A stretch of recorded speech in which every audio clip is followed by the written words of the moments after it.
Hello friends, welcome to tricky PSC preliminary exam syllabus based ക്ലാസ്സിലേക്ക് എല്ലാവർക്കും സ്വാഗതം. ഇന്ന് നമ്മൾ ഡിസ്കസ് ചെയ്യുന്ന ടോപ്പിക്ക് ഇന്ത്യ അതിർത്തികളും അതിരുകളും എന്ന ടോപ്പിക്കാണ്.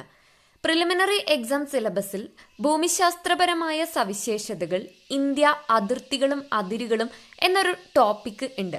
അതിലെ അതിർത്തികളും അതിരുകളും, ഇന്ത്യയുടെ അതിർത്തികളും അതിരുകളും എന്ന ടോപ്പിക്കാണ് നമ്മൾ ഡിസ്കസ് ചെയ്യുന്നത്. ക്ലാസ്സിലേക്ക് പോകുന്നതിന് മുമ്പ് ചാനൽ ഇതുവരെ സബ്സ്ക്രൈബ് ചെയ്തിട്ടില്ലെങ്കിൽ സബ്സ്ക്രൈബ് ചെയ്യുക. ബെൽ ബട്ടൺ പ്രസ് ചെയ്ത് കഴിഞ്ഞാൽ നമ്മളിടുന്ന വീഡിയോസും കാര്യങ്ങളെല്ലാം പെട്ടെന്ന് നിങ്ങൾക്ക് കിട്ടുന്നതായിരിക്കും. ഓക്കെ, ക്ലാസ്സിലേക്ക് പോകാം. ഇന്ത്യ അതിർത്തികളും അതിരുകളും. അപ്പോൾ നമുക്ക് ഇന്ത്യയെക്കുറിച്ച് ബേസിക് ആയിട്ട് കുറച്ച് കാര്യങ്ങൾ പറയാം. ഇന്ത്യയുടെ ആകെ വിസ്തീർണം എത്രയാണ്? 32,87,263 ചതുരശ്ര കിലോമീറ്റർ. എത്രയാണ്? 32,87,263. അങ്ങനെ തന്നെ പഠിച്ചോളൂ. 32,87,263 ചതുരശ്ര കിലോമീറ്റർ ആണ് ഇന്ത്യയുടെ ആകെ വിസ്തീർണം എന്ന് പറയുന്നത്. ഓക്കെ, ഇനി ഇന്ത്യയുടെ കര അതിർത്തി എത്രയാണ്? 15,106.7 കിലോമീറ്റർ. ചിലപ്പോൾ ചോദ്യപേപ്പറിൽ 15,200 കിലോമീറ്റർ എന്നും കാണാം. അപ്പോൾ രണ്ടും ഉത്തരം ശരി തന്നെയാണ്. കറക്റ്റ് പറയുവാണെങ്കിൽ 15,106.7 കിലോമീറ്റർ ആണ്. അത് 15,200 കിലോമീറ്റർ എന്നും പറയാറുണ്ട്.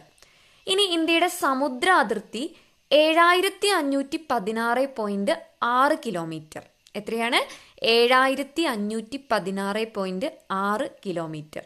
ഇനി പറയാൻ പോകുന്നത് ഇന്ത്യയുടെ തെക്ക് വടക്ക് ദൂരം. തെക്ക് വടക്ക് ദൂരം എത്രയാണ്? 3,214 കിലോമീറ്റർ. എങ്ങനെ ഓർത്തു വെക്കാം? 3, 2, 1, 4. 3,214 കിലോമീറ്റർ ആണ് തെക്ക് വടക്ക് ദൂരം. ഇനി കിഴക്ക് പടിഞ്ഞാറ് ദൂരം. കിഴക്ക് പടിഞ്ഞാറ് ദൂരം എത്രയാണ്?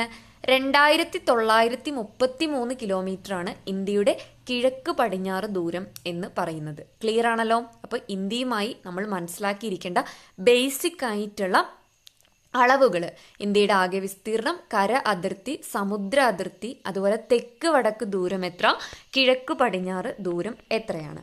ഓക്കെ, ഇനി നമുക്ക് ഇന്ത്യയുടെ വടക്ക് ഭാഗം, തെക്ക് ഭാഗം, കിഴക്ക് ഭാഗം, പടിഞ്ഞാറ് ഭാഗം നോക്കാം.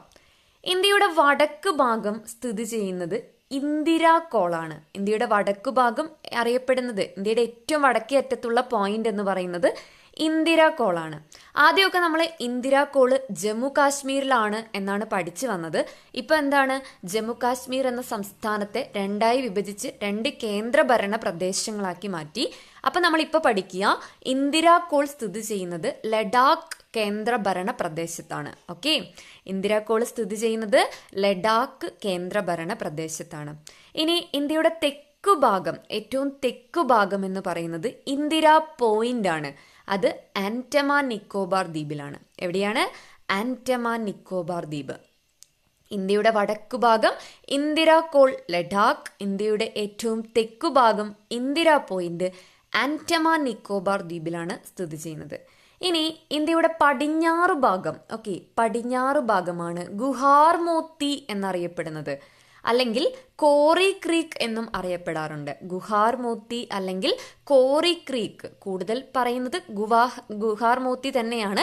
കോറി ക്രീക്ക് എന്നും കൂടി അറിയപ്പെടാറുണ്ട്. ഗുജറാത്തിലാണ് സ്ഥിതി ചെയ്യുന്നത്. ഗുഹാർ മോത്തി, ഗുജറാത്ത്. ഓക്കെ, അപ്പോൾ ഇന്ത്യയുടെ ഏറ്റവും പടിഞ്ഞാറേ അറ്റം എന്ന് പറയുന്നത് ഗുഹാർ മോത്തി, ഗുജറാത്ത്.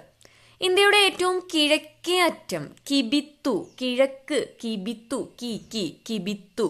കിബിത്തു ട്രൈ ജംഗ്ഷൻ എന്നും കൂടി അറിയപ്പെടാറുണ്ട് കേട്ടോ. ട്രൈ ജംഗ്ഷൻ, ഇത് അരുണാചൽ പ്രദേശിലാണ് സ്ഥിതി ചെയ്യുന്നത്.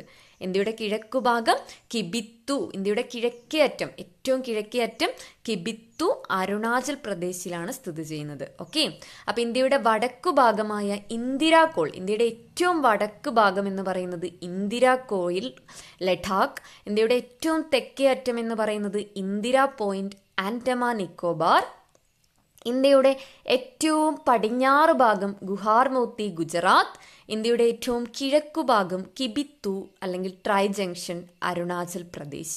ഓക്കെ, ഇനി നമുക്ക് സംസ്ഥാനങ്ങളും കൂടി ഒന്ന് നോക്കാം ജസ്റ്റ്. കാരണം നമ്മുടെ സംസ്ഥാനങ്ങൾ നമ്മൾ ഇതുവരെ പഠിച്ചിരുന്നതൊക്കെ ഒന്ന് മാറിയിട്ടുണ്ട്. നമ്മൾ ഇതുവരെ ഇന്ത്യയുടെ ഏറ്റവും വടക്കു ഭാഗത്ത് സ്ഥിതി ചെയ്യുന്ന സംസ്ഥാനം ജമ്മു കാശ്മീരാണ് പഠിച്ചിരുന്നത്. എന്നാൽ ഇന്ന് മാറിയിട്ടുണ്ട്. ജമ്മു കാശ്മീർ ഇപ്പോൾ 2 കേന്ദ്രഭരണ പ്രദേശങ്ങളാണ്. അങ്ങനെ ഇരിക്കുമ്പോൾ ഇന്ത്യയുടെ ഏറ്റവും വടക്കു ഭാഗത്തുള്ള സംസ്ഥാനം ഏതാണ്? ഹിമാചൽ പ്രദേശ്. ഹിമാചൽ പ്രദേശാണ് ഇന്ത്യയുടെ ഏറ്റവും വടക്കു ഭാഗത്തുള്ള സംസ്ഥാനം. ഇന്ത്യയുടെ ഏറ്റവും തെക്കേ അറ്റത്തുള്ള സംസ്ഥാനം ഏതാണ്? തമിഴ്നാട്. ആർക്കെങ്കിലും കൺഫ്യൂഷൻ ഉണ്ടെങ്കിൽ മാറിറ്റിക്കോളൂ. കേരളം തമിഴ്നാടും ഏകദേശം ഒരേപോലെ നിൽക്കുന്നതുകൊണ്ട് സംശയം തോന്നും. പക്ഷേ ഭൂപടം എടുത്ത് നോക്കിയാൽ നമുക്ക് മനസ്സിലാക്കാം, തമിഴ്നാടാണ് ഇന്ത്യയുടെ ഏറ്റവും തെക്കു ഭാഗത്ത് സ്ഥിതി ചെയ്യുന്ന സംസ്ഥാനം. ഇന്ത്യയുടെ ഏറ്റവും കിഴക്കു ഭാഗത്ത് സ്ഥിതി ചെയ്യുന്ന സംസ്ഥാനം അരുണാചൽ പ്രദേശാണ്. ഏറ്റവും കിഴക്ക് അരുണാചൽ പ്രദേശ്. ഏറ്റവും പടിഞ്ഞാറ് ഭാഗത്ത് സ്ഥിതി ചെയ്യുന്ന സംസ്ഥാനം ഗുജറാത്താണ്. അപ്പോൾ ഒന്നുകൂടി പറയാം, വടക്ക് ഹിമാചൽ പ്രദേശ്, തെക്ക് തമിഴ്നാട്, കിഴക്ക് അരുണാചൽ പ്രദേശ്, പടിഞ്ഞാറ് ഗുജറാത്ത്. ക്ലിയർ ആണല്ലോ? ഓക്കെ. അപ്പം ഇനി നമുക്ക് ഇന്ത്യയുമായി അതിർത്തി പങ്കിടുന്ന രാജ്യങ്ങൾ ഏതൊക്കെയാണെന്ന് നോക്കാം. ജസ്റ്റ് ഈ ഭൂപടം എല്ലാവരും ഒന്ന് നോക്കൂ. ഈ ഭൂപടത്തിൽ എല്ലാ രാജ്യങ്ങളും പറഞ്ഞിട്ടുണ്ട്. കണ്ടോ? ഇന്ത്യയുമായി അതിർത്തി പങ്കിടുന്ന രാജ്യം പാകിസ്ഥാൻ. പിങ്ക് കളറിൽ കൊടുത്തിരിക്കുന്ന പാകിസ്ഥാൻ. അടുത്ത രാജ്യമാണ് അഫ്ഗാനിസ്ഥാൻ. അടുത്തത് ചൈനയാണ്. ചൈന. നേപ്പാൾ, ഭൂട്ടാൻ. കണ്ടോ? നേപ്പാള്, ഭൂട്ടാൻ, മിയാൻമർ, ബംഗ്ലാദേശ്, ശ്രീലങ്ക, മാലിദ്വീപ്. ജസ്റ്റ് ഞാൻ ഈ ഫിഗർ ഒന്ന് കാണിച്ചു എന്നേ ഉള്ളൂ. ഫിഗർ വെച്ച് നിങ്ങൾക്ക് ക്ലിയർ ആയില്ല എന്ന് എനിക്ക് മനസ്സിലായി. നമുക്ക് പോകാം. എല്ലാവർക്കും അറിയുന്ന കാര്യങ്ങൾ തന്നെയാണ്, പക്ഷെ അങ്ങോട്ടും ഇങ്ങോട്ടൊക്കെ ചെറിയ ചെറിയ കൺഫ്യൂഷനുകൾ, അതൊക്കെ നമുക്ക് തീർക്കാം. ഇന്ത്യയുമായി അതിർത്തി പങ്കിടുന്ന രാജ്യങ്ങൾ 9 ഒരു സംശയവും വേണ്ട. ഇന്ത്യയുമായി അതിർത്തി പങ്കിടുന്ന ആകെ രാജ്യങ്ങൾ 9. ഇന്ത്യയുമായി കര അതിർത്തി പങ്കിടുന്ന രാജ്യങ്ങൾ 7. കര അതിർത്തി പങ്കിടുന്ന രാജ്യങ്ങൾ 7. ഏതൊക്കെയാണ് കര അതിർത്തി പങ്കിടുന്ന രാജ്യങ്ങൾ? ചൈന, പാകിസ്ഥാൻ, ബംഗ്ലാദേശ്, ഭൂട്ടാൻ, നേപ്പാൾ, മിയാൻമർ, അഫ്ഗാനിസ്ഥാൻ. അങ്ങനെ 7 രാജ്യങ്ങളുമായിട്ടാണ് ഇന്ത്യ കര അതിർത്തി പങ്കിടുന്നത്. ഏതൊക്കെയാണ്? ചൈന, പാകിസ്ഥാൻ, ബംഗ്ലാദേശ്, ഭൂട്ടാൻ, നേപ്പാൾ, മിയാൻമർ, അഫ്ഗാനിസ്ഥാൻ. ഇന്ത്യ സമുദ്ര അതിർത്തി പങ്കിടുന്നത് എത്ര രാജ്യങ്ങളുമായിട്ടാണ്? 2 രാജ്യങ്ങളുമായിട്ടാണ് ഇന്ത്യ സമുദ്ര അതിർത്തി പങ്കിടുന്നത്. ഏതൊക്കെയാണ്? ശ്രീലങ്ക, മാലിദ്വീപ്. ശ്രീലങ്കയും മാലിദ്വീപും. ക്ലിയർ ആണല്ലോ? ഇന്ത്യ അതിർത്തി പങ്കിടുന്നത് 9 രാജ്യങ്ങളുമായിട്ടാണ്. കര അതിർത്തി പങ്കിടുന്നത് 7 രാജ്യങ്ങളായിട്ടും സമുദ്ര അതിർത്തി പങ്കിടുന്നത് 2 രാജ്യങ്ങളായിട്ടുമാണ്. ക്ലിയർ ആണല്ലോ? ഓക്കെ. ഇനി നമ്മൾ പഠിക്കാൻ പോകുന്നത് ഇന്ത്യയുമായി ഏറ്റവും കൂടുതൽ അതിർത്തി പങ്കിടുന്ന രാജ്യം ഏതാണ്? ഇന്ത്യയുമായി ഏറ്റവും കൂടുതൽ അതിർത്തി പങ്കിടുന്നത് ബംഗ്ലാദേശാണ്. ബംഗ്ലാദേശ് 4096 കിലോമീറ്ററാണ് ഇന്ത്യയുമായി അതിർത്തി പങ്കിടുന്നത്. ഓക്കെ, PSCയുടെ പ്രീവിയസ് ക്വസ്റ്റ്യൻ ആണ്, വളരെ ഇമ്പോർട്ടൻ്റ് ആണ്. ഇന്ത്യയുമായി ഏറ്റവും കൂടുതൽ അതിർത്തി പങ്കിടുന്നത് ബംഗ്ലാദേശാണ്.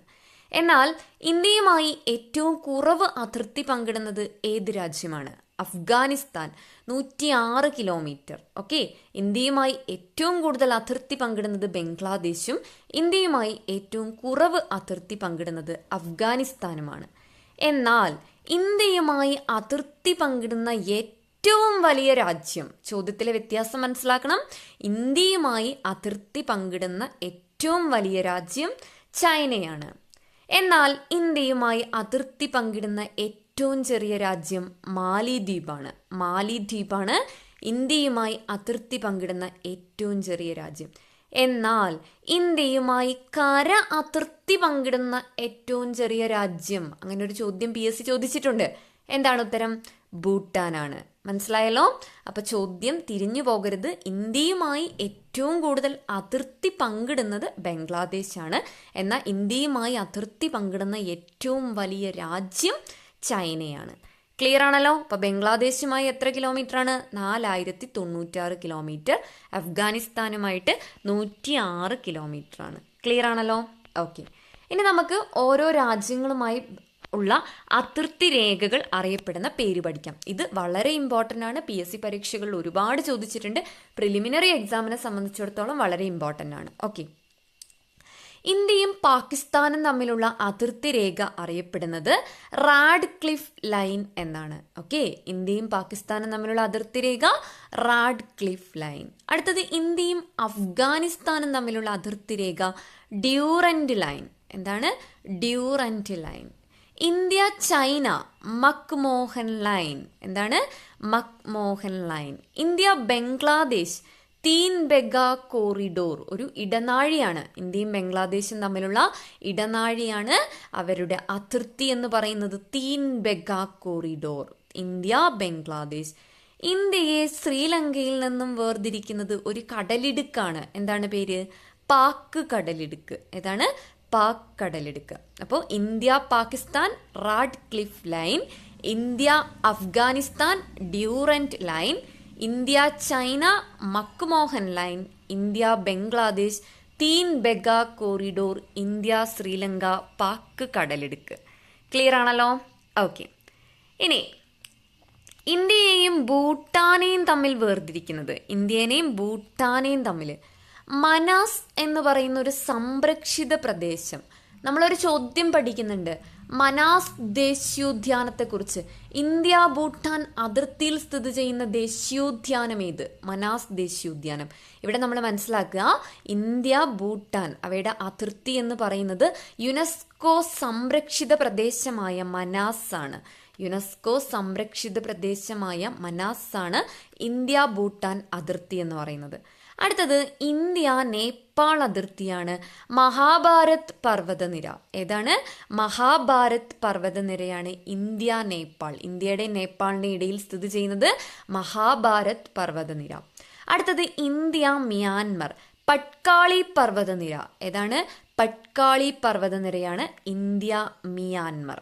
നെക്സ്റ്റ് ഇന്ത്യ മാലിദ്വീപ് 8 ഡിഗ്രി ചാനൽ. 8 ഡിഗ്രി ചാനലാണ് ഇന്ത്യയെയും മാലിദ്വീപിനെയും തമ്മിൽ വേർതിരിക്കുന്നത്. ക്ലിയർ ആണല്ലോ? അപ്പോൾ ഇത്രയുമാണ് ഇന്ത്യയും അയൽ രാജ്യങ്ങളും തമ്മിലുള്ള അതിർത്തി എന്ന് പറയുന്നത്. ഓക്കെ, അപ്പോൾ എല്ലാവർക്കും ക്ലാസ് ഇഷ്ടപ്പെട്ടു എന്ന് വിചാരിക്കുന്നു. ഒരു പോയിന്റ് പോലും വിട്ടുകളയാനുള്ള എല്ലാ പോയിന്റും പഠിക്കേണ്ടതായിട്ടുള്ള പോയിന്റാണ്. അപ്പോൾ കൃത്യമായി പഠിക്കുക. എല്ലാവർക്കും വിജയാശംസകൾ. വീണ്ടും അടുത്ത ക്ലാസ്സിൽ പുതിയ ടോപ്പിക്കുമായി ഞാൻ എത്തുന്നതായിരിക്കും. അതുവരേക്കും ബൈ ബൈ.